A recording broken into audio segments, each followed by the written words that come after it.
Terus ada yang agak lucu ini. Ya lucu ya. Kalau Habib Lutfi bin Yahya itu, walaupun benar penelitiannya Kiai Imad, artinya benar itu kita pakai teorinya Habib atau Sayyid Imaduddin ini, Kiai Haji Imad ini, bahwasanya terputus Ubaidillah itu bukan duriyah, nasabnya batin. Tapi tidak menggeser posisi Habib Lutfi sebagai duriyah. Kenapa? Karena duriyah itu kalau dalam Al-Quran, duriyah itu adalah ahlul bait. Artinya yang masuk kepada duriyah Nabi itu bukan hanya masalah nasab, tapi juga man tabi'ah sabilahu, yang mengikuti jalan Nabi, minal mu'minin, orang yang beriman ikut Nabi ya duriyah Nabi. Termasuk seperti alun Nabi, ada makna dekat yang dari itu darah, ada makna jauh, yaitu ya yang penting umatnya yang beriman. Jadi seolah-olah ya kita benarkan penelitiannya Kiai Haji Imaduddin ini, Habib Kiai Imaduddin ini, tapi kita juga mengatakan Habib Lutfi ini ya tetap Habib, tetap duriyah. Habib Lutfi itu bin Yahya marganya.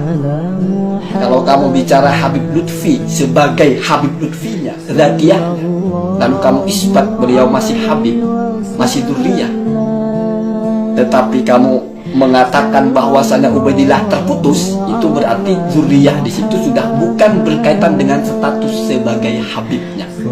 Itu jangan ada dusta di antara kita lah. Tidak perlu kita itu berpolemik dengan bahasa. Kita faham kenapa disebut Habib, bukan masalah duriyah beriman. Semua orang beriman disebut duriyah Nabi, tapi tidak disebut Habib, kan begitu.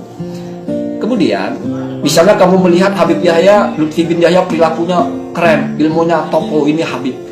Ada Habib Mahdi bin Yahya yang yang disebut Habib Bocil itu, yang sering berkonflik dengan Sayyid Zulfikar itu sama dengan Habib Lutfi marganya, sama-sama bin Yahya. Jujur itu memang agak berat dan tidak gratis.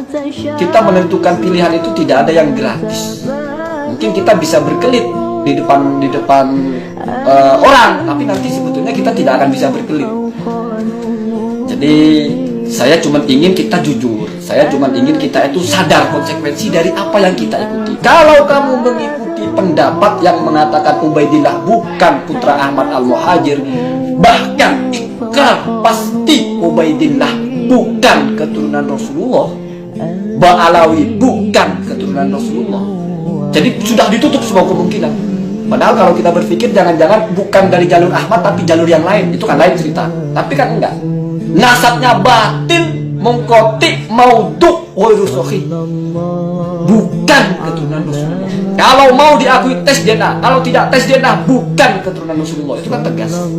Konsekuensinya harus kamu terima. Jangan mau makan tidak mau bayar. Apa konsekuensinya?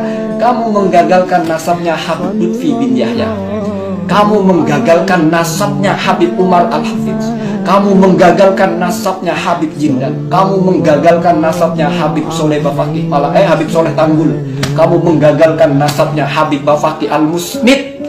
Belum ada orang Indonesia itu yang mencapai level beliau dalam masalah hadis di zamannya setidaknya ya.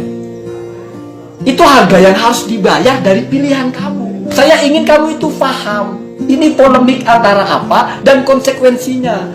Jangan sampai kamu tidak tahu kalau barang itu mahal, kamu makan suka-suka, suruh bayar nggak sanggup. Harus tahu harganya. Kita harus paham harga apa yang harus kita bayar ketika kita ikut atau menikmati sesuatu. Apalagi kalau kamu menganggap mereka itu adalah orang yang berbohong karena nasab terputus mengaku Nabi, mengaku sebagai keturunan Nabi. Ya sekali lagi, yang berbohong itu Habib Lutfi bin Yahya. Jangan ada dusta di antara kita. Itu hitam putih. Kalau kamu berkelit, enggak, saya cuma yang perilakunya aneh-aneh. Lutfi bin Yahya misalnya, bukan apa, Habib siapa, Mahdi bin Yahya misalnya, Habib Bahar bin Semit. Ingat, yang bermarga bin Semit bukan hanya Habib Bahar. Ada ulama Mufti bin Sumaid, ada bin Yahya, bukan hanya Habib Mahdi, ada Habib Lutfi bin Yahya. Hati-hati ya. Saya cuma mengingatkan hati-hati itu biar kita itu faham ini yang harus kita bayar itu apa. Kalau sudah paham begitu ya silahkan. Kalau kita sudah tahu harga yang harus kita bayar, ya silahkan makan sepuas-puasnya. Apalagi merasa saya sanggup bayar, ya silahkan. Khawatirnya ada yang tidak sadar, ikut-ikutan makan, ikut-ikutan ngeroyok sana sini, dia tidak paham konsekuensinya apa. Jadi, saya meyakini Wali Songo itu Habib ya, yang keturunannya juga ya Habib Syarif ya. Saya juga meyakini Mbak Alwi itu Habib Syarif. Mereka itu saya meyakini adalah dzurriyyah Rasulullah. Ya begitu ya, begitu. Jadi kalau kamu penasaran ingin tahu saya